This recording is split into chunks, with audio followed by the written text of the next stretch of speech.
After the first wagon train reached the Rocky Mountains from Independence, Missouri, the immigrants kept coming and coming. The going was tough from the start, and those trying to make a difference with grassroots foundations found their supplies hard to come by.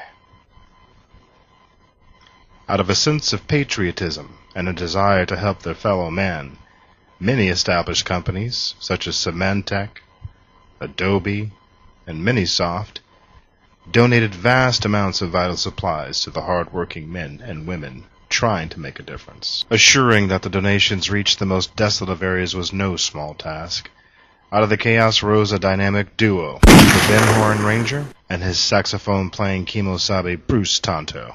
After laying the foundations of TechSoup by making deliveries out of the back of a rented coach, they spanned the unforgiving region, delivering precious donations to the small non-profits popping up everywhere. Sweet Clover McGillicuddy, it seems like a lifetime since I travelled through hell and brimstone from the poverty-stricken hills of Ireland with the dream of mining the Q Mountain. I will pass on to our son, who will then teach our grandson, who will then teach our grandson's son the core values and importance of the role in making mining of the Q a dream come true. I swear, my lovely lily ladybug of Limerick, by the braid of my beard, I will embrace and drive change. Oh, as you know, we mountain folk are often mistaken for a bunch of inbred moon-shining gold diggers. Us mountain folk, we understand the importance of being adventurous by reaching out to other time zones to give a helping hand in times the Q spikes. To maintain creativity by treating each telegraph and email as if it were a new and unique situation. Oh, dearest Clover, send me love to me ma, and deliver her from the evil of the pub every morning. Truly yours, Bloody Gums McGillicuddy. The news of TechSoup and the growing Q Mountain spread fast. Soon new pioneers came to help. Dearest Bartholomew, the winter approaches and our long days grow dark early, but we continue to deliver wow through service by embracing new ways to work. We are encouraged to check the authorized agent email and support tabs to close incidents that have already been addressed by telegraph. We like to call this picking up after our mules, and many of the coalies are embracing this new way of working. We work so hard that it is important for us to have fun in the time allowed. We joke while we work because laughter helps us through the day. There's a collie named Bloody Gums who is one funny character, what with all his dancing and shenanigans.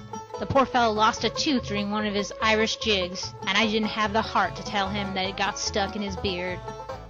Shanny May, winter of 1846. Business was booming. The Ranger soon realized that customer service was needed to tackle the Q Mountain. With the start of a new delivery coach, donations were spreading even faster. Long before the first Q was ever mined, there was a humble man named Big John Bunyan. Big John was a gentleman and was known to be honest to a T.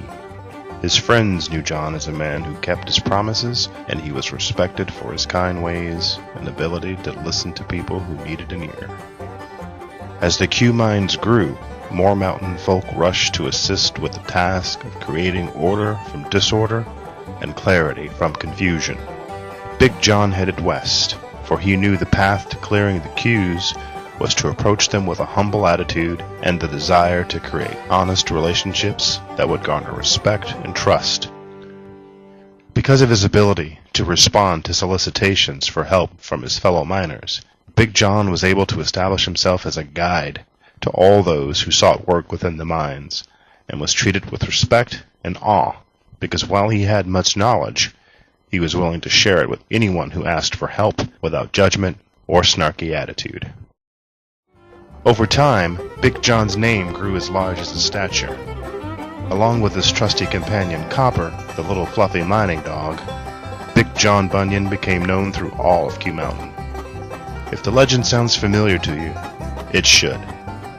Lumberjacks working near the Q mines were so inspired by his legend, they created their own stories of a giant lumberjack with a big blue ox to inspire themselves. The pioneers of Q Mountain knew the truth of the legend, however. Big Paul was indeed Big John. He swung a pick instead of an axe, and there was never a bull, but a lovable, puffy canine named Copper. The pioneers of Q Mountain made a difference, and Tex Stew eventually became TechSoup.